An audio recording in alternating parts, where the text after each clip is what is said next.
BJP ರಾಜ್ಯಾಧ್ಯಕ್ಷ ವಿಜೇಂದ್ರ ಅವರ ಬೆಂಗಾವಲು ಕಾರಿಗೆ ಲಾರಿ ಡಿಕ್ಕಿ ಹೊಡೆದ ಘಟನೆ ಚಿಕ್ಕಮಗಳೂರು ತಾಲೂಕಿನ ಲಕ್ಯ ಕ್ರಾಸ್ ಬಳಿ ನಡೆದಿದೆ. ವಿಜೇಂದ್ರ ವಾಹನದ ಬೆಂಗಾವಲು ಕಾರಿಗೆ ಲಾರಿ ಡಿಕ್ಕಿಯಾಗಿದೆ. ಚಿಕ್ಕಮಗಳೂರಿನ ಬಸವ ತತ್ವ ಕಾರ್ಯಕ್ರಮ ಮುಗಿಸಿ ಶಿವಮೊಗ್ಗಕ್ಕೆ ತೆರಳುತ್ತಾ ಇದ್ದ ವೇಳೆ ಅಪಘಾತ ಸಂಭವಿಸಿದೆ. ಕಾರು ಸಂಪೂರ್ಣ ಜಖಂಗೊಂಡಿದ್ದು ವಿಜೇಂದ್ರ ಕಾರು ಚಾಲಕ ಪ್ರಾಣಾಪಾಯದಿಂದ ಪಾರಾಗಿದ್ದಾರೆ. ಲಾರಿ ಚಾಲಕನನ್ನ ಪೊಲೀಸರು ವಿಚಾರಣೆ ನಡೆಸುತ್ತಿದ್ದಾರೆ. ವಿಜೇಂದ್ರ ಗನ್ಮ್ಯಾನ್ ಜೊತೆಗೆ ಬಿಜೆಪಿ ಕಾರ್ಯಕರ್ತರು ಕಿರಿಕ್ ನಡೆಸಿದ್ರು. ಬಿಜೆಪಿ ರಾಜ್ಯಾಧ್ಯಕ್ಷ ವಿಜೇಂದ್ರ ಚಿಕ್ಕಮಗಳೂರು ನಗರಕ್ಕೆ ಆಗಮಿಸಿದ್ದ ವೇಳೆ ಗಲಾಟೆ ನಡೆದಿದೆ. ದೀಪಕ್ ದೊಡ್ಡಯ್ಯ ಮನೆಗೆ ವಿಜೇಂದ್ರ ಭೇಟಿ ವೇಳೆ ಕಿರಿಕ್ ನಡೆದಿದ್ದು, ವಿಜೇಂದ್ರ ಪಕ್ಕ ಕುರ್ಚಿ ಹಾಕಲು ಬಿಜೆಪಿ ಕಾರ್ಯಕರ್ತರು ಹೋಗಿದ್ದಾಗ ವಿಜೇಂದ್ರ ಗನ್ಮ್ಯಾನ್ ಗಲಾಟೆ ನಡೆಸಿದ್ರು. ಈ ವೇಳೆ ಕಾರ್ಯಕರ್ತರೊಂದಿಗೆ ಗನ್ಮ್ಯಾನ್ ವಾಗ್ವಾದ ಮಾಡಿದ್ರು. ಕಾಯಿ ಮಿಲಾಯಿಸುವ ಹಂತಕ್ಕೂ ಗಲಾಟೆ ನಡೆಯಿತು. ಬಳಿಕ ಕಾರ್ಯಕರ್ತರು ಹಾಗೂ ಗನ್ಮ್ಯಾನ್ನ ಸಮಾಧಾನ ಪಡಿಸಲಾಯಿತು.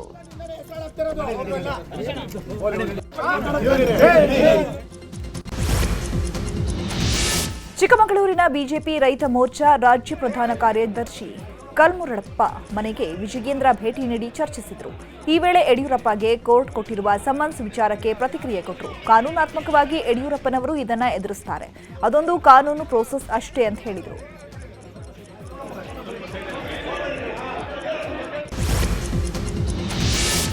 ರಾಜ್ಯಗಳಿಗೆ ನೀಡುವ ತೆರಿಗೆ ಪಾಲು ಕಡಿತಗೊಳಿಸಲು ಕೇಂದ್ರ ಸರ್ಕಾರ ಸಿದ್ಧತೆ ಹಿನ್ನೆಲೆ ಸಿಎಂ ಕಿಡಿಕಾರಿದ್ದಾರೆ. ಕೇಂದ್ರ ಸರ್ಕಾರದ ವಿರುದ್ಧ ಸಿಎಂ ಸಿದ್ದರಾಮಯ್ಯ ವಾಗ್ದಾಳಿ ನಡೆಸಿದರು. 41% 40ಕ್ಕೆ ತೆರಿಗೆ ಪಾಲು ಇಳಿಸಲು ಎನ್ಡಿಎ ಸರ್ಕಾರ ಸಿದ್ಧತೆ ನಡೆಸಿರುವುದು ಒಕ್ಕೂಟ ವಿರೋಧಿ ನಡೆ. ಕೇಂದ್ರ ಸರ್ಕಾರ ರಾಜ್ಯಗಳನ್ನು ತಮ್ಮ ಅಧೀನ ಮಾಡಿಕೊಳ್ಳೋಕೆ ಈ ರೀತಿ ನಡೆಸಿಕೊಳ್ತಿದೆ. ಗ್ಯಾರಂಟಿ ಯೋಜನೆಗಳಿಂದ ಜನರ ಮನಗೆದ್ದಿರೋ ಕಾಂಗ್ರೆಸ್ ಸರ್ಕಾರದ ಹೆಸರು ಕೆಡಿಸುವ ಪ್ರಯತ್ನ.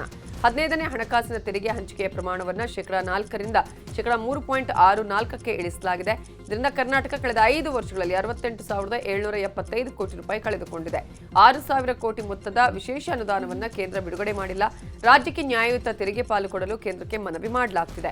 ಕೊಡದಿದ್ರೆ ಹೋರಾಟ ಮಾಡಲಾಗುತ್ತೆ ಅಂತ ಸಿಎಂ ಹೇಳಿದ್ದಾರೆ. ದೆಹಲಿಗೆ ಹೋಗಿ ಬಂದಿರುವಂತಹ ಡಿಕೆ ಶಿವಕುಮಾರ್ ಸ್ವಪಕ್ಷ ವಿರೋಧಿಗಳ ವಿರುದ್ಧ ಸಿಡಿಗುಂಡು ಹಾರಿಸಿದ್ರು. ನಾನೇ ಅಧ್ಯಕ್ಷ, ಮನೆಯಲ್ಲಿ ಕೂರೋಕಾಗತ್ತಾ ಅಂತ ಗುಡುಗಿದ್ರು. ಮುಂದಿನ ಚುನಾವಣೆ ನನ್ನ ನೇತೃತ್ವದಲ್ಲೇ ನಡೆಯುತ್ತೆ ಅಂತಲೂ ಹೇಳಿದರು.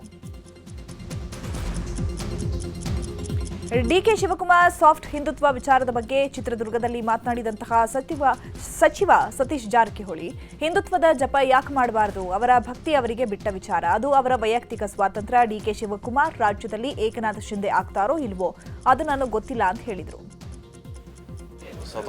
ಜಪ ಮಾಡ್ತಾ ಇದ್ರಿ, ಡಿಸಿಎಂ ಅವರು ಹಿಂದುತ್ವದ ಜಪ ಮಾಡ್ತಾ ಇದಾರ? ಇಲ್ಲ, ಮಾಡಬಾರ್ದು. ಯಾಕೆ ಮಾಡಬಾರ್ದು ಅಂತ ಏನಿಲ್ಲ. ನಾವು ಈಗಾಗಲೇ ಹೇಳಿದ್ವಿ, ಅವರವರು ಭಕ್ತಿ ಅವ್ರಿಗೆ ಬಿಟ್ಟದ್ದು. ಏನು ಮಾಡಬೇಕು ಅನ್ನೋದು ವ್ಯಕ್ತಿ ಸ್ವತಂತ್ರ. ಅದು ಸೊ ಈಗ ಅವ್ರು ಮಾಡಿದ್ದಕ್ಕೂ ಬೇರೆಯವ್ರು ತಪ್ಪಂತ ಹೇಳಲಿಕ್ಕೆ ಆಗೋಲ್ಲ.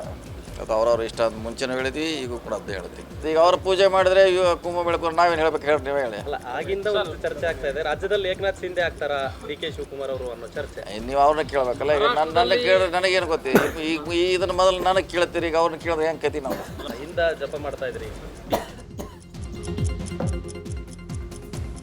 ಡಿಕೆ ಶಿವಕುಮಾರ್ ಹಿಂದೂ ಜಪ ಮಾಡ್ತಾ ಇರುವ ವಿಚಾರಕ್ಕೆ ಚಿಕ್ಕಮಗಳೂರಿನಲ್ಲಿ ಎಂಎಲ್ಸಿ ಸಿಟಿ ರವಿ ಕಿಡಿಕಾರಿದರು. ಭಾರತದ ಆತ್ಮ ಹಿಂದುತ್ವವೇ, ಸನಾತನ ಧರ್ಮವೇ ಭಾರತದ ಆತ್ಮ. ಸನಾತನ ಧರ್ಮದ ವಿರೋಧಿಗಳು ರಾಜಕೀಯವಾಗಿ ಏನಾದರೂ ಎಲ್ರಿಗೂ ಗೊತ್ತಿದೆ. ಯಾರೂ ರಾಜಕಾರಣಕ್ಕಾಗಿ ಹಿಂದೂ ಜಪ ಮಾಡಬೇಕಾಗಿಲ್ಲ ಅಂತ ಹೇಳಿದರು. ಡಿಕೆಶಿ ಬಿಜೆಪಿ ಸೇರೋ ವಿಚಾರದ ಬಗ್ಗೆ ಬೆಂಗಳೂರಿನಲ್ಲಿ ಮಾತನಾಡಿದಂತಹ ಶಾಸಕ ಮುನಿರತ್ನ, ಡಿಕೆ ಶಿವಕುಮಾರ್ ಬಿಜೆಪಿಗೆ ಬರೋದು ಕನಸಿನ ಮಾತು. ಕಾಂಗ್ರೆಸ್ನಲ್ಲಿ 135 ಶಾಸಕರಿಗೆ ಡಿಕೆಶಿ ಸುಮ್ಮನೆ ಇರೋಕ್ ಬಿಟ್ಟಿಲ್ಲ. ಇನ್ನು ಇಲ್ಲಿ ಬಂದು ಏನ್ ಮಾಡ್ತಾರೋ, ಸದ್ಯಕ್ಕೆ ಅವರು ಅಲ್ಲೇ ಇರಲಿ ಅಂತ ಹೇಳಿದ್ದಾರೆ. ಶಿವಕುಮಾರ್ ಸರಿಗಿದ್ದಿದ್ರೆ ನಾವು ಮುಖ್ಯಮಂತ್ರಿಗಳ ಭೇಟಿ ಮಾಡೋ ಪ್ರಮೇಯನೇ ಬರ್ತಾ ಇರಲಿಲ್ಲ. ಅವರು ಸರಿಯಾಗಿ ನಡೆಸ್ಕೊಳ್ಳೋಂಥದ್ದು ನೋಡ್ಬೇಕು. ಅವರು ಎಲ್ಲೋ ಗ್ರಾಮಾಂತರದಲ್ಲಿ ಮಾಡೋ ರಾಜಕೀಯ ಬೆಂಗಳೂರು ನಗರದಲ್ಲಿ ಮಾಡೋಕ್ಕೆ ಹೋಗ್ತಾ ಇದ್ದಾರೆ. ಬೆಂಗಳೂರು ನಗರದ ಜೀವನ ಶೈಲಿನೇ ಬೇರೆ, ಬೆಂಗಳೂರು ನಗರದ ಅಭಿವೃದ್ಧಿನೇ ಬೇರೆ. ಇವರು ಅದನ್ನ ಬಿಟ್ಟು ಅಲ್ಲಿಂದ ಎತ್ಕೊಂಬಂದು ಇಲ್ಲಿ ಎತ್ಕೊಂಬಂದು ಡಿ ಕೆ ಶಿವಕುಮಾರ್ ಅವರು ಬಿ ಜೆ ಪಿಗೆ ಬರ್ತಾರೆ ಅನ್ನೋದು ಕನಸಿನ ಮಾತು. ಇದು ಗೊತ್ತಿರಲಿ. 136 ಜನ ಇದ್ದಲ್ಲ, ಅವ್ರಿಗೆ ನೆಮ್ಮದಿ ಇಲ್ದಂಗೆ ಮಾಡಿಟ್ಟವ್ರೆ. ಇನ್ನು ಇಲ್ಲಿ ಬಂದು ಇನ್ನೇನೇನು ಮಾಡ್ತಾರೋ, ಸದ್ಯಕ್ಕೆ ಅವ್ರು ಅಲ್ಲಿರೋದೇ ಸೂಕ್ತ. ಡಿ ಕೆ ಶಿವಕುಮಾರ್ ಮಹಾರಾಷ್ಟ್ರದಲ್ಲಿ ನಡೆದ ರಾಜಕೀಯ ವಿದ್ಯಮಾನ ಕರ್ನಾಟಕದಲ್ಲೂ ನಡೆಯಬಹುದು. ರಾಜ್ಯದಲ್ಲಿ ಕ್ಷಿಪ್ರ ರಾಜಕೀಯ ಬೆಳವಣಿಗೆ ನಡೆಯಲಿದೆ ಅಂತ ಮಾಜಿ ಸಚಿವ ಶ್ರೀರಾಮುಲು ಭವಿಷ್ಯ ನುಡಿದಿದ್ದಾರೆ. ಚಾಮರಾಜನಗರದಲ್ಲಿ ಮಾತನಾಡಿರುವ ಅವರು, ಯಾವ ರೀತಿ ಮಹಾರಾಷ್ಟ್ರದಲ್ಲಿ ಏಕನಾಥ್ ಶಿಂದೆ ಫಿನಾಮಿನಾ ಆಯಿತೋ ಅದೇ ರೀತಿ ಕರ್ನಾಟಕದಲ್ಲೂ ಆಗಬಹುದು. ಮುಂದೆ ಈ ಸರ್ಕಾರ ಇರುತ್ತೋ ಬಿಡುತ್ತೋ ನಮಗೆ ಗೊತ್ತಿಲ್ಲ ಅಂತ ಹೇಳಿದ್ದಾರೆ. ಫಿನಾಮಿನಾ ಪ್ರಾರಂಭ ಆಯಿತು. ವೀರೇಂದ್ರ ಪಾಟೀಲ್ ಅವರು ನೋಡಿದ್ವಿ, ವೀರೇಂದ್ರ ಪಾಟೀಲ್ ಅವರು ನಡೆದಂಥ ದೇವರಾಜ ಅರಸರು ನೋಡಿದ್ವಿ, ಯಾವ ರೀತಿಯಲ್ಲಿ ಒಂದು ಸ್ಥಾನದಲ್ಲಿ ಇದ್ದಂಥವ್ರು ಇಳಿಸಿದ್ರು ಅಂತ ನೋಡಿದ್ವಿ. ಇವತ್ತಿನ ಪರಿಸ್ಥಿತಿಯಲ್ಲಿ ಅನೇಕ ಘಟಾನುಘಟಿಗಳನ್ನು ನಾಯಕರು ನೋಡಿದಂಥ ಟೈಮಲ್ಲಿ ಅವರಲ್ಲಿ ಕೂಡ ಏನೋ ಡೆವಲಪ್ಮೆಂಟ್ ಆದರೂ ಕೂಡ ಆಗ್ಬೋದೇನೋ. ಏನು ಇವತ್ತು ಯಾವ ರೀತಿಯಲ್ಲಿ ಇವತ್ತು ನಮ್ಮ ಮಹಾರಾಷ್ಟ್ರದಲ್ಲಿ ಆಯಿತು, ಯಾವ ರೀತಿಯಲ್ಲಿ ಶಿಂದೆ ಫಿನಾಮಿನ ಪ್ರಾರಂಭ ಆಯಿತು, ಆ ಶಿಂದೆ ಫಿನಾಮಿನ ಇಲ್ಲಿ ಕರ್ನಾಟಕದಲ್ಲಿ ಕೂಡ ಆಗ್ಬೋದಲ್ಲ, ನಮಗೆ ಗೊತ್ತಿಲ್ಲ. ಅದೆಲ್ಲ ಕೂಡ ನಮಗೆ ಸಂಬಂಧದಲ್ಲಿರೋದಂಥ ವಿಚಾರ. 5 ವರ್ಷಗಳ ಕಾಲ ಆಯ್ಕೆ ಮಾಡ್ಕೊಂಡು ನಿಮ್ಮ ಸರ್ಕಾರ ಇರುತ್ತೇನೋ ಹೋಗುತ್ತೇನೋ, ಇನ್ನೊಂದು ಶಿಂದೆ ಫಿನಾಮಿನ ಆಗುತ್ತೇನೋ ಇಲ್ಲ, ನಮಗೇನೋ ಗೊತ್ತಿಲ್ಲ. ವೀರೇಂದ್ರ ಪಾಟೀಲ್ ಅವರು ನೋಡಿದ್ವಿ. ಶ್ರೀರಾಮುಲು ಹೇಳಿಕೆ ಕುರಿತು ಕೋಲಾರದಲ್ಲಿ ಶಾಸಕ ಕೊತ್ತೂರು ಮಂಜುನಾಥ್ ಪ್ರತಿಕ್ರಿಯೆ ಕೊಟ್ಟರು. ಸಿಎಂ ಡಿಕೆ ಶಿವಕುಮಾರ್ ಅವರ ಅಧ್ಯಕ್ಷತೆಯಲ್ಲಿ ಸರ್ಕಾರ ಬಂದಿದೆ, ಅವರ ನಾಯಕತ್ವದಲ್ಲಿ ಸರ್ಕಾರ ರಚನೆಯಾಗಿದೆ. ಸಿಎಂ ಆಗಿ ಸಿದ್ದರಾಮಯ್ಯ ಇದ್ದಾರೆ. ಶ್ರೀರಾಮುಲು ಅವರ ಮಾತನ್ನ ನಂಬಬೇಡಿ ಅಂದ್ರು. ನಿನ್ನೆ ಕಾವೇರಿ ನಿವಾಸಕ್ಕೆ ಸಿಎಂ ಸಿದ್ದರಾಮಯ್ಯ ಅವರನ್ನ ಭೇಟಿಗೆ ಬಿಜೆಪಿ ಶಾಸಕರು ಸಂಸದರ ನಿಯೋಗ ಭೇಟಿ ಕೊಟ್ಟಿತು. ಬಿಜೆಪಿ ನಿಯೋಗದ ಸಭೆಗೆ ಆಗಮಿಸಿದ ಸಿಎಂಗೆ ಬಿವೈ ವಿಜಯೇಂದ್ರ ಶಾಲು ಹೊದಿಸಿ ಹೂಗುಚ್ಛ ನೀಡಿ ಸನ್ಮಾನಿಸಿದ್ದಾರೆ. ನಂತರ ಬಿಜೆಪಿ ಶಾಸಕರು ಹಾಗೂ ಸಂಸದರ ಅನುದಾನದ ಕುರಿತು ಚರ್ಚೆ ನಡೆಸಿ ಸಿಎಂಗೆ ಬಿಜೆಪಿ ನಿಯೋಗ ಅನುದಾನ ರಿಲೀಸ್ ಮಾಡುವಂತೆ ಮನವಿ ಪತ್ರ ನೀಡಿದೆ. ಇನ್ನು ಸಿಎಂ ಭೇಟಿ ಬಳಿಕ ಮಾತನಾಡಿದ ವಿಜಯೇಂದ್ರ, ಬಜೆಟ್ನಲ್ಲಿ ಬೆಂಗಳೂರು ಅಭಿವೃದ್ಧಿಗೆ ಹಣ ನೀಡಬೇಕು. 2 ವರ್ಷದಿಂದ ಅನುದಾನ ನೀಡಿಲ್ಲ, ಹೀಗಾಗಿ ಅನುದಾನ ನೀಡಬೇಕು. ಜೊತೆಗೆ ಮೆಟ್ರೋ ದರ ಏರಿಕೆ ಆಗಿದೆ, ತಕ್ಷಣ ಇಳಿಸಬೇಕು. ಶೀಘ್ರದಲ್ಲೇ ಬಿಬಿಎಂಪಿ ಚುನಾವಣೆ ನಡೆಸಬೇಕು ಅಂತ ಸಿಎಂಗೆ ಮನವಿ ಮಾಡಿದ್ದೇವೆ ಅಂತ ಹೇಳಿದರು. ಬೆಂಗಳೂರಿನ ನಮ್ಮೆಲ್ಲ ಶಾಸಕರು, ಸಂಸದರು, ವಿಧಾನ ಪರಿಷತ್ ಸದಸ್ಯರು, ಜಿಲ್ಲೆ ನಮ್ಮ ಅಧ್ಯಕ್ಷರುಗಳು ನಾವೆಲ್ಲರೂ ಸಹ ಮಾನ್ಯ ಮುಖ್ಯಮಂತ್ರಿಗಳನ್ನು ಭೇಟಿ ಮಾಡಿ ಮುಂದಿನ ಬಜೆಟ್ನಲ್ಲಿ ಬೆಂಗಳೂರು ಮಹಾನಗರದ ಅಭಿವೃದ್ಧಿಯ ದೃಷ್ಟಿಯಿಂದ ಹೆಚ್ಚು ಅನುದಾನವನ್ನು ಶಾಸಕರುಗಳು ಅವರ ಕ್ಷೇತ್ರದ ಅಭಿವೃದ್ಧಿಗೆ ನೀಡಬೇಕು. ಮತ್ತು ಬಜೆಟ್ನಲ್ಲಿ ಹಿಂದೆ ಯಡಿಯೂರಪ್ಪನವ್ರು ಮುಖ್ಯಮಂತ್ರಿಗಳಿದ್ದಾಗ, ಬೊಮ್ಮಾಯಿಯವರು ಮುಖ್ಯಮಂತ್ರಿಗಳಿದ್ದಾಗ ಪ್ರತಿ ಬಾರಿನೂ ಸಹ ಬೆಂಗಳೂರು ಮಹಾನಗರದ ಅಭಿವೃದ್ಧಿಗೋಸ್ಕರ BBMPಗೆ 6ರಿಂದ 8 ಸಾವಿರ ಕೋಟಿ ಅನುದಾನವನ್ನು ಬಜೆಟಲ್ಲಿ ಕೊಡ್ತಾಯಿದ್ರು. ಆದರೆ ಕಳೆದ 2 ವರ್ಷದಿಂದ ಇದು ಯಾವುದೇ ರೀತಿ ಅನುದಾನ ಬೆಂಗಳೂರು ಮಹಾನಗರಕ್ಕೆ ಸಿಗ್ತಾ ಇಲ್ಲ. ಹಾಗಾಗಿ ಬಜೆಟ್ನಲ್ಲಿ ಬೆಂಗಳೂರು ಮಹಾನಗರಕ್ಕೆ ಒಂದು 6ರಿಂದ 8 ಸಾವಿರ ಕೋಟಿ ಕೊಡಬೇಕು. ಹಿಂದೆ ಕಾಂಗ್ರೆಸ್ ಗ್ಯಾರಂಟಿ ಯೋಜನೆಗಳ ವಿಚಾರಕ್ಕೆ ಬಿಜೆಪಿ ಮೇಲೆ ಎಚ್ಎಂ ರೇವಣ್ಣ ಕಿಡಿಕಾರಿದ್ದಾರೆ. ಈ ಬಗ್ಗೆ ಬೀದರ್ನಲ್ಲಿ ಮಾತನಾಡಿರೋ ರೇವಣ್ಣ, ಆರಂಭದಿಂದಲೂ ಬಿಜೆಪಿ ವಿರೋಧ ಮಾಡ್ತಾ ಇದೆ, ಆದರೆ ಬೇರೆ ಬೇರೆ ರಾಜ್ಯಗಳಲ್ಲಿ ನಮ್ಮ ಯೋಜನೆಗಳನ್ನ ಕಾಪಿ ಮಾಡಿ ಅಧಿಕಾರಕ್ಕೆ ಬಂದಿದ್ದಾರೆ. ಬಿಜೆಪಿಯವರು ಇಷ್ಟು ವರ್ಷ ಕೆಲಸ ಮಾಡಿದ್ರಲ್ಲ, ಏನ್ ಸಾಧನೆ ಮಾಡಿದ್ದಾರೆ?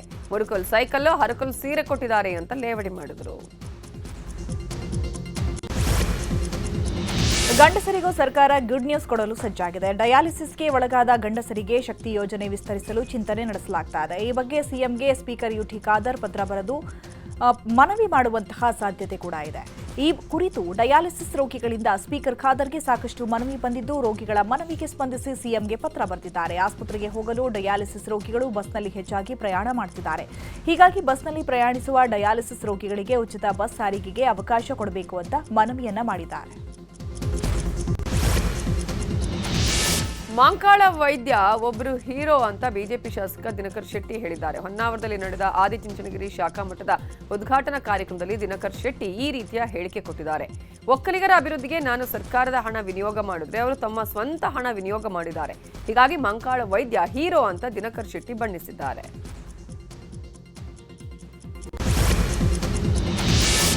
ಮರಾಠಿಗರ ಪುಂಡಾಟ ಹೆಚ್ಚಾಗಿದೆ. ಕಲ್ಯಾಣ ಕರ್ನಾಟಕ ಸಾರಿಗೆ ಬಸ್ ಚಾಲಕನ ಮುಖಕ್ಕೆ ಮಸಿ ಬಳಿದು ಪುಂಡಾಟ ಮಾಡಿದ್ದಾರೆ. ಮಹಾರಾಷ್ಟ್ರ ಬಳಿಯ ಪುಣೆಯ ಗೇಟ್ ಬಳಿ ಬಸ್ ತಡೆದು ಚಾಲಕನ ಮುಖಕ್ಕೆ ಕಪ್ಪು ಮಸಿ ಬಳಿದು ಜೈ ಮಹಾರಾಷ್ಟ್ರ ಅಂತ ಹೇಳಿಸಿದ್ದಾರೆ. ಸದ್ಯ ಘಟನೆ ಬಳಿಕ ಆಳಂದದಿಂದ ಪುಣೆಗೆ ಹೋಗುವ ಬಸ್ ಸಂಚಾರ ರದ್ದಾಗಿದ್ದು, ಬಸ್ ಮೇಲೆ ಜೈ ಮಹಾರಾಷ್ಟ್ರ, ಜೈ ಮರಾಠಿ ಅಂತ ಬರೆದು ಉದ್ದಟತನ ಮೆರೆದಿದ್ದಾರೆ.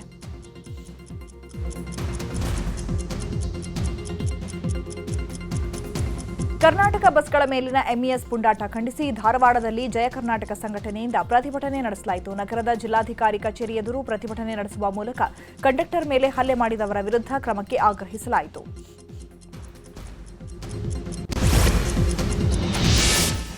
ಬೆಳಗಾವಿಯಲ್ಲಿ ಕನ್ನಡಿಗರ ಮೇಲೆ ಹಲ್ಲೆ, ಮಹಾರಾಷ್ಟ್ರದಲ್ಲಿ ಕನ್ನಡಿಗರ ಮೇಲಿನ ದಬ್ಬಾಳಿಕೆ, ಎಂಇಎಸ್ ಪುಂಡಾಟಿಕೆ ಖಂಡಿಸಿ ಮಾರ್ಚ್ 22ರಂದು ಕರ್ನಾಟಕ ಬಂದ್ಗೆ ವಾಟಾಳ್ ನಾಗರಾಜ್ ಬಣ ಕರೆ ಕೊಟ್ಟಿದೆ. ಕರ್ನಾಟಕ ಬಂದ್ಗೆ ಕರವೇ ಪ್ರವೀಣ್ ಶೆಟ್ಟಿ ಬಣದಿಂದಲೂ ಬೆಂಬಲ ನೀಡಲಾಗುತ್ತೆ. ಆದರೆ ಬಂದ್ಗೆ ಕರವೇ ನಾರಾಯಣಗೌಡ ಬೆಂಬಲ ಕೊಟ್ಟಿಲ್ಲ.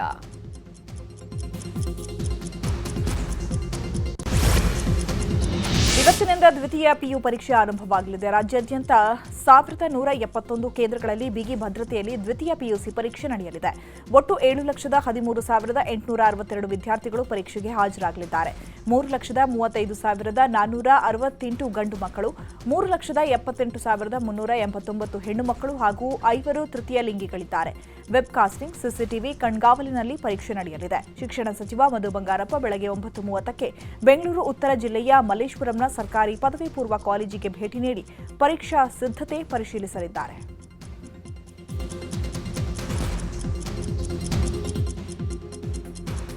ಪರೀಕ್ಷೆಗೆ ಹಾಜರಾಗುವ ವಿದ್ಯಾರ್ಥಿಗಳಿಗೆ ಸರ್ಕಾರಿ ಬಸ್ಗಳಲ್ಲಿ ಉಚಿತ ಪ್ರಯಾಣಕ್ಕೆ ಅವಕಾಶ ಮಾಡಿಕೊಡಲಾಗಿದೆ. ಪರೀಕ್ಷೆಯ ಪ್ರವೇಶ ಪತ್ರ ತೋರಿಸಿ ವಿದ್ಯಾರ್ಥಿಗಳು ಪರೀಕ್ಷಾ ಕೇಂದ್ರಗಳಿಗೆ ಹೋಗಿ ಬರಬಹುದು. ಇಡ್ಲಿ ತಯಾರಿಕೆಗೆ ಪ್ಲಾಸ್ಟಿಕ್ ಕವರ್ ಬಳಸೋದ್ರಿಂದ ಕ್ಯಾನ್ಸರ್ ಬರೋ ಸಾಧ್ಯತೆ ಇದೆ ಅನ್ನುವಂತಹ ಅಂಶ ಪತ್ತೆಯಾಗಿದ್ದು, ಹೀಗಾಗಿ ಆರೋಗ್ಯ ಇಲಾಖೆ ಇಡ್ಲಿ ಕವರ್ ಬಳಸ್ತಾ ಇದ್ದ 52 ಹೋಟೆಲ್ ಉದ್ಯಮಗಳಿಗೆ ನೋಟಿಸ್ ಕೊಟ್ಟಿದೆ. ಇಡ್ಲಿ ಬೇಯಿಸುವುದಕ್ಕೆ ಕವರ್ ಬಳಸಿದ್ರೆ ಕಠಿಣ ಕ್ರಮ ಕೈಗೊಳ್ಳಲಾಗುತ್ತೆ. ಪ್ಲಾಸ್ಟಿಕ್ ಕವರ್ ಬಳಕೆ ನಿಲ್ಲಿಸುವಂತೆ ಸಚಿವ ದಿನೇಶ್ ಗುಂಡೂರಾವ್ ಎಚ್ಚರಿಕೆ ಕೊಟ್ಟಿದ್ದಾರೆ. ನೋಟಿಸನ್ನು ಜಾರಿ ಮಾಡಿದ್ವಿ. 52 ಕಡೆ ಅದು ಫೇಲ್ಯೂರ್ ಆಗಿರುವಂಥದ್ದು. ಅದು ಖಂಡಿತವಾಗಿಯೂ ಅದು ಉಪಯೋಗ ಮಾಡಬಾರ್ದು. ಯಾಕಂದರೆ ಪ್ಲಾಸ್ಟಿಕ್ ಜೊತೆ ನಾವು ಆಹಾರ ಸೇರಿಸಿ ಅದನ್ನು ಒಟ್ಟಿಗೆ ಅದನ್ನು ಕುಕ್ ಮಾಡಿದಾಗ, ಬೇಯಿಸಿದಾಗ ಅದೇನಾಗ್ತದೆ, ಪ್ಲಾಸ್ಟಿಕ್ಸು ಮತ್ತು ಫುಡ್ ಒಳಗಡೆ ಅದು ಮಿಕ್ಸ್ ಆಗುವಂಥದ್ದಾಗ್ತದೆ. ಮತ್ತು ಪ್ಲಾಸ್ಟಿಕ್ಕು ರಾಜ್ಯದಲ್ಲಿ ಟ್ಯಾಟೂಗೆ ಕಡಿವಾಣ ಬೀಳುತ್ತಾ ಅನ್ನೋ ಅನುಮಾನ ಮೂಡಿದೆ. ಟ್ಯಾಟೂವಿನಿಂದ ಸ್ಕಿನ್ ಕ್ಯಾನ್ಸರ್, HIV ಯಂತಹ ರೋಗಗಳು ಹರಡುವ ಭೀತಿ ಇರುವ ಕಾರಣ ರಸ್ತೆ ಬದಿಯಲ್ಲಿ ಟ್ಯಾಟೂ ಹಾಕುವವರಿಗೆ ಕಡಿವಾಣ ಹಾಕೋದಕ್ಕೆ ಸರ್ಕಾರ ಮುಂದಾಗಿದೆ. ಅಲ್ಲದೆ ಟ್ಯಾಟೂಗೆ ಹಾಕೋ ಕಲರ್ನಲ್ಲಿ ಮೆಟಲ್ ಇರೋದು ಪತ್ತೆಯಾಗಿದ್ದು, ಇದರಿಂದ ಬ್ಯಾಕ್ಟೀರಿಯಲ್ ಇನ್ಫೆಕ್ಷನ್, ವೈರಲ್ ಇನ್ಫೆಕ್ಷನ್ ಬರಲಿದೆ. ಇದಕ್ಕಾಗಿ ಗೈಡ್ಲೈನ್ಸ್ ಬೇಕಿರೋದ್ರಿಂದ ಕೇಂದ್ರಕ್ಕೆ ಸಚಿವ ದಿನೇಶ್ ಗುಂಡೂರಾವ್ ಪತ್ರ ಬರೆಯಲು ಮುಂದಾಗಿದ್ದು, ಟ್ಯಾಟೂ ಇಂಕ್, ಕಾಂತಿ ವರ್ಧಕಗಳ ಬಳಕೆಗೆ ನಿಯಮ ರೂಪಿಸುವ ಕುರಿತು ಪತ್ರ ಬರೀತೇನೆ ಅಂತ ಹೇಳಿದರು. ಉಪಯೋಗ ಮಾಡ್ತಾ ಇದ್ದಾರೆ. ಇದರಿಂದ ಕೆಲವು ಕಡೆಯೆಲ್ಲ ನಮಗೆ ಬಂದಿರುವಂಥದ್ದು ಕೆಲವು ಇನ್ಫೆಕ್ಷನ್ಸ್ ಬರ್ತದೆ. ಬ್ಯಾಕ್ಟೀರಿಯಲ್ ಇನ್ಫೆಕ್ಷನ್ನು, ಫಂಗಲ್ ಇನ್ಫೆಕ್ಷನ್, ಇವೆಲ್ಲ ಅದು ಬರುವಂಥದ್ದು ಆ ಸಂದರ್ಭಕ್ಕೆ. ಬಟ್ ಏನಾದರೂ ಲಾಂಗ್ ಟರ್ಮ್ ಇಂಪ್ಯಾಕ್ಟ್ ಇದೆಯಾ ಅಂತಲೂ ಕೂಡ ನಾವು ನೋಡಬೇಕು. ಯಾಕಂದರೆ ಅದು ಇನ್ನೂ ನಮಗೆ ಪೂರ್ತಿ ಮಾಹಿತಿ ಇಲ್ಲ. ಏನೇ ಇರಲಿ, ಇದು they are using different metals on the body. ನಮ್ಮ ಶರೀರದ ಮೇಲೆ ಇಂಜೆಕ್ಟ್ ಮಾಡ್ತಾರೆ, ನಮ್ಮ ಶರೀರ ಒಳಗಡೆ. ಇಡ್ಲಿ ಆಯಿತು, ಬಟಾಣಿ ಆಯಿತು, ಈಗ ಕಲ್ಲಂಗಡಿ ಹಣ್ಣಿನ ಸರದಿ. ಕಲ್ಲಂಗಡಿ ಹಣ್ಣಿಗೆ ಕೃತಕ ಬಣ್ಣ ಬಳಕೆಯ ಆರೋಪ ಕೇಳಿ ಬಂದಿದೆ. ಈ ಹಿನ್ನೆಲೆ ಕಲರ್ ಬಣ್ಣ ಬಳಕೆ ಕುರಿತು ಸ್ಯಾಂಪಲ್ ಸಂಗ್ರಹಕ್ಕೆ ಆರೋಗ್ಯ ಇಲಾಖೆ ಮುಂದಾಗಿದೆ. ಬೇಸಿಗೆ ವೇಳೆ ಕಲ್ಲಂಗಡಿ ಹಣ್ಣು ಹೆಚ್ಚು ಜನ ಸೇವಿಸುತ್ತಾರೆ, ಆದರೆ ಕೆಮಿಕಲ್ ಕಲರ್ ಇಂಜೆಕ್ಟ್ ಮಾಡಲಾಗ್ತಿದೆ ಅನ್ನುವ ಆರೋಪವನ್ನ ಮಾಡಲಾಗಿದೆ. ಕಲ್ಲಂಗಡಿಗೆ ಕೃತಕ ಬಣ್ಣ ಬಳಕೆ ಮಾಡಲಾಗ್ತಿದೆ ಅನ್ನುವ ಆರೋಪದ ಮಧ್ಯೆ ಚಿಕ್ಕಬಳ್ಳಾಪುರದಲ್ಲಿ ಹಳದಿ ಕಲ್ಲಂಗಡಿ ಹಣ್ಣಿಗೆ ಭಾರಿ ಡಿಮ್ಯಾಂಡ್ ಬಂದಿದೆ. ಮಹಾರಾಷ್ಟ್ರದಿಂದ ತಂದು ಗೌರಿಬಿದನೂರು ರಸ್ತೆ ಮಾರ್ಗದಲ್ಲಿ ವ್ಯಾಪಾರಿಗಳು ಮಾರಾಟ ಮಾಡ್ತಾ ಇದ್ದು, ಕೆಜಿ ಕಲ್ಲಂಗಡಿ ಹಣ್ಣು 70 ರೂಪಾಯಿವರೆಗೂ ಮಾರಾಟವಾಗ್ತಿದೆ. ಚಿಕ್ಕಬಳ್ಳಾಪುರ ಜಿಲ್ಲೆಯಲ್ಲಿ ಹಕ್ಕಿ ಜ್ವರ ಪತ್ತೆಯಾಗಿದೆ. ವರದನಹಳ್ಳಿ ಗ್ರಾಮದಲ್ಲಿ ಏಕಾಏಕಿ 100 ಕೋಳಿಗಳು ಸಾವನ್ನಪ್ಪಿದ್ದರಿಂದ ಕೋಳಿಗಳ ಮಾದರಿ ಲ್ಯಾಬ್ಗೆ ಕಳುಹಿಸಲಾಗಿತ್ತು. ನಿನ್ನೆ ಬಂದ ವರದಿಯಲ್ಲಿ ಹಕ್ಕಿ ಜ್ವರ ಇರುವುದು ದೃಢಪಟ್ಟಿದ್ದು ಆತಂಕ ಮೂಡಿಸಿದೆ. ತಕ್ಷಣ ಅಧಿಕಾರಿಗಳ ತುರ್ತು ಸಭೆ ನಡೆಸಿ ಡಿಸಿ ಪಿಎನ್ ರವೀಂದ್ರ ಮುನ್ನೆಚ್ಚರಿಕಾ ಕ್ರಮಗಳಿಗೆ ಸೂಚನೆ ಕೊಟ್ಟಿದ್ದಾರೆ. ಆರೋಗ್ಯ ಸಿಬ್ಬಂದಿ ಗ್ರಾಮದಲ್ಲೇ ಬೀಡು ಬಿಟ್ಟು ಬ್ಲೀಚಿಂಗ್ ಸಿಂಪಡಿಸಿ ಸೋಂಕು ತಡೆಗೆ ಪ್ರಯತ್ನಿಸಿದ್ದಾರೆ. ಶಿವಮೊಗ್ಗ ನಗರ ಪ್ರವೇಶಕ್ಕೆ ಶ್ರೀರಾಮ ಸೇನೆ ಮುಖಂಡ ಪ್ರಮೋದ್ ಮುತಾಲಿಕ್ಗೆ ತಡೆ ಒಡ್ಡಲಾಗಿದ್ದು, ನಿನ್ನೆ ಪುಸ್ತಕ ಬಿಡುಗಡೆ ಕಾರ್ಯಕ್ರಮಕ್ಕೆ ಪ್ರಮೋದ್ ಮುತಾಲಿಕ್ ಶಿವಮೊಗ್ಗಕ್ಕೆ ಬರ್ತಿದ್ರು. ಈ ವೇಳೆ ಶಿವಮೊಗ್ಗ ಹೊರವಲಯದ ಹೊನ್ನಾಳಿ ರಸ್ತೆ ಬಳಿ ಮುತಾಲಿಕ್ ಅವರನ್ನ ಪೊಲೀಸರು ತಡೆದಿದ್ದಾರೆ. ಯಾವುದೇ ಪೂರ್ವಾನುಮತಿ ಇಲ್ಲದೆ ತಡೆದಿದ್ದಕ್ಕೆ ಮುತಾಲಿಕ್ ಆಕ್ಷೇಪ ವ್ಯಕ್ತಪಡಿಸಿದ್ರು. ವಿಚಾರ ತಿಳಿದಿದ್ದಂತೆ ಶಾಸಕ ಚನ್ನಬಸಪ್ಪ ಸ್ಥಳಕ್ಕಾಗಮಿಸಿ ಡಿಸಿ ಜೊತೆ ಫೋನ್ನಲ್ಲಿ ಮಾತುಕತೆ ನಡೆಸಿದ್ರು. ಆದರೂ ನಗರ ಪ್ರವೇಶಕ್ಕೆ ಅನುಮತಿ ನಿರಾಕರಿಸಲಾಯಿತು. ಕೊನೆಗೆ ಡಿಸಿ ಸೂಚನೆ ಹಿನ್ನೆಲೆ ರಸ್ತೆಯಲ್ಲೇ ಪುಸ್ತಕ ಬಿಡುಗಡೆ ಮಾಡಲಾಯಿತು. ನಮ್ಮ ಮೇಲೆ ಉದ್ದೇಶಪೂರ್ವಕವಾಗಿ ಕಾಂಗ್ರೆಸ್ ಸರ್ಕಾರ ಈ ರೀತಿಯ ಕ್ರಮ ಕೈಗೊಳ್ತಿದೆ ಅಂತ ಪ್ರಮೋದ್ ಮುತಾಲಿಕ್ ದೂರಿದ್ದಾರೆ.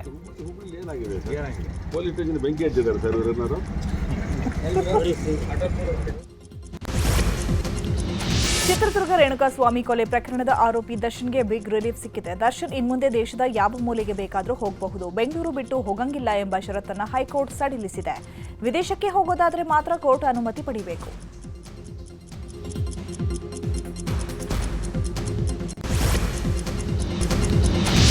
ರಾಜೀವ್ ಗಾಂಧಿ ಯೂನಿವರ್ಸಿಟಿ ಹಾಗೂ ವಿಟಿಯುನಲ್ಲಿ ನಾಮನಿರ್ದೇಶನ ಸದಸ್ಯತ್ವ ಕೊಡಿಸುವ ನೆಪದಲ್ಲಿ ವಂಚನೆ ಮಾಡಲಾಗಿದೆ. ದಾವಣಗೆರೆ ನಗರದ ವೈದ್ಯರೊಬ್ಬರಿಗೆ 2.78 ಲಕ್ಷ ರೂಪಾಯಿ ವಂಚನೆ ಮಾಡಲಾಗಿದೆ. ನಾನು ರಾಜ್ಯಪಾಲರ ಕಚೇರಿ ಕಾರ್ಯದರ್ಶಿ, ರಾಜ್ಯಪಾಲರಿಂದ ನಾಮನಿರ್ದೇಶನ ಮಾಡಿಸ್ತೇನೆ ಅಂತ ಆರೋಪಿ HT ಸದ್ರಲ್ಲಾ ಖಾನ್ ವಂಚನೆ ಮಾಡಿದ್ದಾರೆ ಎನ್ನಲಾಗಿದೆ. ಆರೋಪಿಯನ್ನ ಬಂಧನ ಮಾಡಲಾಗಿದ್ದು 40,000 ಹಣ, 2 ಮೊಬೈಲ್ಗಳನ್ನು ಜಪ್ತಿ ಮಾಡಿದ್ದಾರೆ.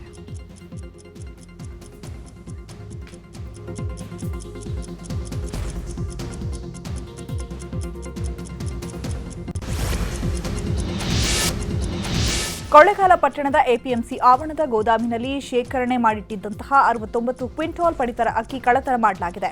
ನಾಗರಿಕ ಆಹಾರ ಸರಬರಾಜು ನಿಗಮದ ಗೋದಾಮಿನ ಬೀಗ ಮುರಿದು ಕೃತ್ಯ ಎಸಗಲಾಗಿದೆ. ಪೊಲೀಸರು ಸ್ಥಳಕ್ಕೆ ಭೇಟಿ ನೀಡಿ ಪರಿಶೀಲನೆ ನಡೆಸಿದ್ದು ಆರೋಪಿಗಳ ಪತ್ತೆಗೆ ಬಲೆ ಬೀಸಿದ್ದಾರೆ. ಹಂಪಿ ವಿರೂಪಾಕ್ಷ ದೇಗುಲದ ಆವರಣದಲ್ಲಿ ನಡೆಯುತ್ತಿರುವ ಹಂಪಿ ಉತ್ಸವಕ್ಕೆ ಸಚಿವ ಜಮೀರ್ ಅಹಮದ್ ಶಿವರಾಜ್ ತಂಗಡಗಿ ಚಾಲನೆ ಕೊಟ್ಟರು. ಇನ್ನು 2 ದಿನಗಳ ಕಾಲ ಅದ್ದೂರಿಯಾಗಿ ಹಂಪಿಯಲ್ಲಿ ಉತ್ಸವ ನಡೆಯಲಿದ್ದು ನಟ ರಮೇಶ್ ಅರವಿಂದ್, ನಟಿಯರಾದ ಪೂಜಾ ಗಾಂಧಿ, ಪ್ರೇಮಾ ಭಾಗಿಯಾಗಿದ್ದರು. ಜಮೀರ್ ಅಹಮದ್ ಮಾತನಾಡಿ, ಉತ್ಸವಕ್ಕೆ ಸಿಎಂ ಚಾಲನೆ ಕೊಡಬೇಕಿತ್ತು, ಕಾಲು ನೋವಿನಿಂದ ಬಂದಿಲ್ಲ, ಅವರ ಪರವಾಗಿ ಕ್ಷಮೆ ಕೇಳ್ತೀನಿ ಅಂತ ಹೇಳಿದರು. ಚಂದ್ರಗುತ್ತಿಯ ಐತಿಹಾಸಿಕ ಹಾಗೂ ಪುರಾಣ ಪ್ರಸಿದ್ಧ ಶ್ರೀ ರೇಣುಕಾಂಬ ದೇವಸ್ಥಾನದ ಕಾಣಿಕೆ ಹುಂಡಿ ಹಣ ಎಣಿಕೆ ಕಾರ್ಯ ನಡೆಯಿತು. ದೇವಸ್ಥಾನಕ್ಕೆ ಹುಣ್ಣಿಮೆ ಮತ್ತು ವಿಶೇಷ ದಿನಗಳಲ್ಲಿ ಭಕ್ತರ ಮೂಲಕ ಬಂದ ಕಾಣಿಕೆ ಹುಂಡಿ ಹಣ ಎಣಿಕೆಯನ್ನ ಮಾಡಲಾಯಿತು. ಕೇವಲ 3 ತಿಂಗಳ ಅವಧಿಯಲ್ಲಿ 43,15,460 ರೂಪಾಯಿಗಳು ಹುಂಡಿಯಲ್ಲಿ ಸಂಗ್ರಹವಾಗಿದೆ. ತಮಿಳು ಖ್ಯಾತ ನಟ ಯೋಗಿ ಬಾಬು ಚಾಮುಂಡಿ ಬೆಟ್ಟಕ್ಕೆ ಭೇಟಿ ಕೊಟ್ಟಿದ್ರು. ಕೆಲಕಾಲ ದೇಗುಲದಲ್ಲಿದ್ದ ಯೋಗಿ ಬಾಬು ತಾಯಿ ಚಾಮುಂಡೇಶ್ವರಿಯ ಆಶೀರ್ವಾದವನ್ನು ಪಡೆದರು.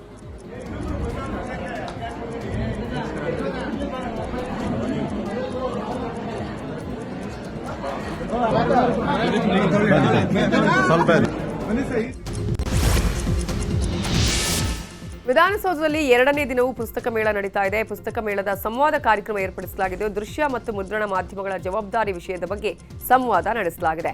ಸಂವಾದ ಕಾರ್ಯಕ್ರಮದಲ್ಲಿ ನ್ಯೂಸ್ 18 ಕನ್ನಡದ ಸಂಪಾದಕರಾಗಿರುವ ಹರಿಪ್ರಸಾದ್, ನ್ಯೂಸ್ 18 ಕನ್ನಡ ರಾಜಕೀಯ ವಿಭಾಗದ ಮುಖ್ಯಸ್ಥ ಚಿದಾನಂದ ಪಟೇಲ್ ಹಾಗೂ ಹಿರಿಯ ಪತ್ರಕರ್ತ ರವೀಂದ್ರ ಭಟ್ ಭಾಗಿಯಾಗಿದ್ದರು. ಅದಕ್ಕೆ ನಾನು ಕೋಟ್ ಮಾಡಿದೆ. ನಮ್ಮೂರಲ್ಲಿ ಒಂದು ಕಾರ್ಯಕ್ರಮ ಮಾಡಿದ್ವಿ. ಅದು ಒಂದಿಷ್ಟು ದಿವಸ ಜನ ನೋಡ್ತಾರೆ, ಒಂದಿಷ್ಟು ದಿವಸ ಕಳೆದ್ರೆ ಜನ ನೋಡೋದು ಕಡಿಮೆ ಆಗುತ್ತೆ. ಕಾರ್ಯಕ್ರಮ ಅಂತ ಕಾರ್ಯಕ್ರಮಗಳು ಇಲ್ಲ, ಜನ ಕಂಟಿನ್ಯೂಸ್ ಚೆನ್ನಾಗಿ ನೋಡ್ತಾ ಇದ್ದಾರೆ. ಅಂದ್ರೆ ಒಂದು ಪದಗಳ ಮೇಲೆ ಕನ್ನಡದಲ್ಲಿ ಒಳ್ಳೊಳ್ಳೆ ಪದಗಳಿದೆ. ಟೀಕೆಗೆ ಕೂಡ ಒಳ್ಳೆ ಭಾಷೆ ಕೂಡ ಇರ್ತಕ್ಕಂಥದ್ದು. ರವೀಂದ್ರ ಭಟ್ ಮಾಡ್ತಕ್ಕಂಥ ಟೀಕೆಗಳು, ಆ ಟೀಕೆ ಯಾವ ರೀತಿ ಇರ್ತಂತೆ ಅವರಿಗೆ ಬಟ್ಟೆಯಲ್ಲಿ ಸುತ್ಕೊಂಡಾಗಿರುತ್ತೆ. ಅದರಿಂದ ಅಟ್ಲೀಸ್ಟ್ ಯಾರು ಟೀಕೆಗೊಳಗಾಗಿರ್ತಾನೋ ಒಂದಷ್ಟು ಸುಧಾರಣೆಗಾಗುವಂತೆ ಇರಬೇಕು. ಹಲವಾರು ವಿಚಾರಗಳ ಬಗ್ಗೆ ಚರ್ಚೆಯನ್ನು ಮಾಡಿದ್ರು. ಪತ್ರಿಕೋದ್ಯಮ ಅನ್ನೋದು ಸವಾಲು ಇದೆ, ಸಂಕಷ್ಟವೂ ಕೂಡ ಇರ್ತಕ್ಕಂಥದ್ದು. ಎಲ್ಲದರ ನಡುವೆ ಕೂಡ ಡಿಸೈಡ್ ಮಾಡೋರು ಯಾರು ಅಂತ ಹೇಳಿದ್ರೆ, ಯಾರು ಓದುಗ, ಯಾರು ನೋಡಿದ ಅವ್ರಿಗೆ ಗೊತ್ತಾಗುತ್ತೆ. ಗುತ್ತಿಗೆ ನರ್ಸಿಂಗ್ ಸಿಬ್ಬಂದಿ ಕಳೆದ 5 ದಿನಗಳಿಂದ ಅಹೋರಾತ್ರಿ ಧರಣಿ ನಡೆಸ್ತಾ ಇದ್ದಾರೆ. ಬೆಂಗಳೂರಿನ ಫ್ರೀಡಂ ಪಾರ್ಕ್ನಲ್ಲಿ ನಡೀತಾ ಇರುವಂತಹ ಧರಣಿಯಲ್ಲಿ ಮಕ್ಕಳ ಜೊತೆ ಮಹಿಳೆಯರು ಹೋರಾಟ ಮಾಡ್ತಿದ್ದಾರೆ. ಪ್ರತಿಭಟನೆ ವೇಳೆ ವಿದ್ಯುತ್ ಕಡಿತಗೊಳಿಸಿ ಪುಂಡಾಟ ಮಾಡಲಾಗಿದೆ. ಆದರೂ ಕತ್ತಲಲ್ಲಿ ಕುಳಿತು ಮಹಿಳೆಯರು ಪ್ರತಿಭಟನೆ ಮಾಡ್ತಾ ಇದ್ದು ಸಮಾನ ವೇತನಕ್ಕೆ ಆಗ್ರಹಿಸಿದ್ದಾರೆ. ಇನ್ನು ಶೌಚಾಲಯಕ್ಕೆ ಬಳಸುವ ನೀರನ್ನು ಕೂಡ ಕಡಿತಗೊಳಿಸಲಾಗಿದ್ದು ಪ್ರತಿಭಟನಾ ನಿರತ ಮಹಿಳೆಯರು ಕಣ್ಣೀರು ಹಾಕಿದ್ದಾರೆ. ಇನ್ನು ಆರೋಗ್ಯ ಸಿಬ್ಬಂದಿಯ ಮುಖಂಡರನ್ನ ಪ್ರತ್ಯೇಕವಾಗಿ ಕರೆದು ಜಾಗ ಖಾಲಿ ಮಾಡುವಂತೆ ಒತ್ತಾಯ ಮಾಡಿದ್ದಾರೆ. ಆದರೂ ಪಟ್ಟು ಬಿಡದ ಸಿಬ್ಬಂದಿ ಸಮಾನ ಕೆಲಸಕ್ಕೆ ಸಮಾನ ವೇತನ, ಉದ್ಯೋಗ ಖಾಯಂ ಮಾಡುವಂತೆ ಆಗ್ರಹಿಸಿದ್ದಾರೆ. ಕೆಪಿಎಸ್ಸಿ ವಿರುದ್ಧ ಅಖಿಲ ಕರ್ನಾಟಕ ವಿದ್ಯಾರ್ಥಿ ಸಂಘಟನೆ ಪ್ರತಿಭಟನೆ ಮುಂದುವರೆಸಿದೆ. ಮರು ಪರೀಕ್ಷೆಗೆ ನಿರ್ದೇಶಿಸುವಂತೆ ಕೋರಿ ರಾಷ್ಟ್ರಪತಿಗೆ ಪತ್ರ ಬರೆದಿದ್ದಾರೆ. ಜೊತೆಗೆ ಇವತ್ತಿನಿಂದ ರಕ್ತಪತ್ರದ ಮೂಲಕ ಚಳುವಳಿಗೂ ನಿರ್ಧಾರ ಮಾಡಿದ್ದಾರೆ. 7ನೇ ವೇತನ ಆಯೋಗದ ಅಡಿ ನಿವೃತ್ತ ಸರ್ಕಾರಿ ನೌಕರರಿಗೆ ಸಿಗಬೇಕಾದಂತಹ ಸೌಲಭ್ಯಕ್ಕಾಗಿ ಪ್ರತಿಭಟನೆ ಮಾಡಲಾಗಿದೆ. ರಾಜ್ಯ ಸರ್ಕಾರದ ವಿರುದ್ಧ ಸಾವಿರಾರು ನಿವೃತ್ತ ಸರ್ಕಾರಿ ನೌಕರರು ಅನಿರ್ದಿಷ್ಟಾವಧಿ ಹೋರಾಟ ಮಾಡುತ್ತಿದ್ದಾರೆ.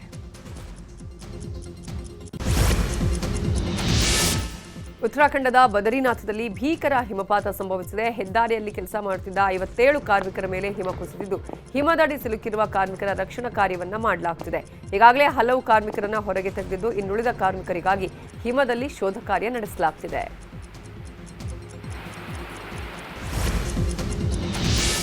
ಬಾಲಿವುಡ್ನ ಕ್ಯೂಟ್ ಕಪಲ್ ಅಂತಲೇ ಕರೆಸಿಕೊಳ್ಳುವ ಕಿಯಾರಾ ಅಡ್ವಾಣಿ ಮತ್ತು ಸಿದ್ಧಾರ್ಥ್ ಮಲ್ಹೋತ್ರಾ ಮೊದಲ ಮಗುವಿನ ನಿರೀಕ್ಷೆಯಲ್ಲಿದ್ದಾರೆ. ಸೋಷಿಯಲ್ ಮೀಡಿಯಾದಲ್ಲಿ ಇಬ್ಬರು ಜಂಟಿಯಾಗಿ ಪೋಸ್ಟ್ ಹಾಕಿ ವಿಷಯ ಶೇರ್ ಮಾಡಿಕೊಂಡಿದ್ದಾರೆ.